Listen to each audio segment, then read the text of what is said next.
joustona. Elikkä joo, tässä on vähän tää hajali. Joo. On hyvä. Onks tää mennyt? Ja sitten mennään peräloosteriin. Täällä on tuo tankki tuo mennyt. Jaksa sitä. Tää. Menihän takia. Meni.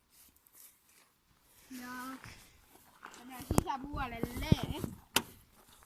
Elikkä tässä on Sierran IS-ratti ja kunno. Kyllä tää muuten vetää kunnon drifti tai takaveto tietenkin. Mikäs muukaan. Sitten tuolla on toi lokerikko.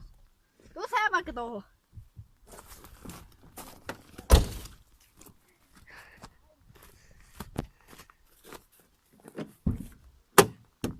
Ja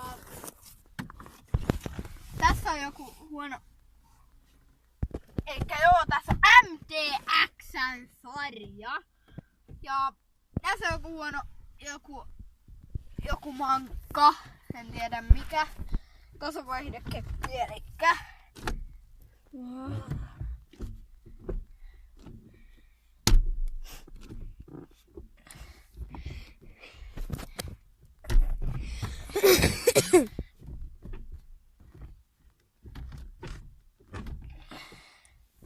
Nyt on pakille.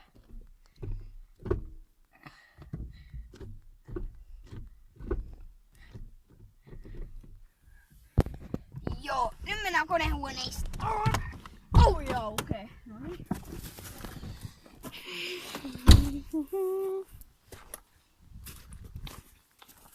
Elikkä tää on tällainen perus Ford Sierran kone. Ja tässä on tää tuuletin ja tää on tällainen kusipaikka. Ja tuolla on kusipaikka ja kusipoika. Ja tällä näin, tää on kusipoika.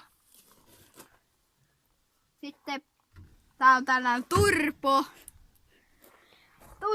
Sierra ja siinä on konehuoneisto. Ja nyt tässä moikka, se on drifti. Hei, ei sitten mun video.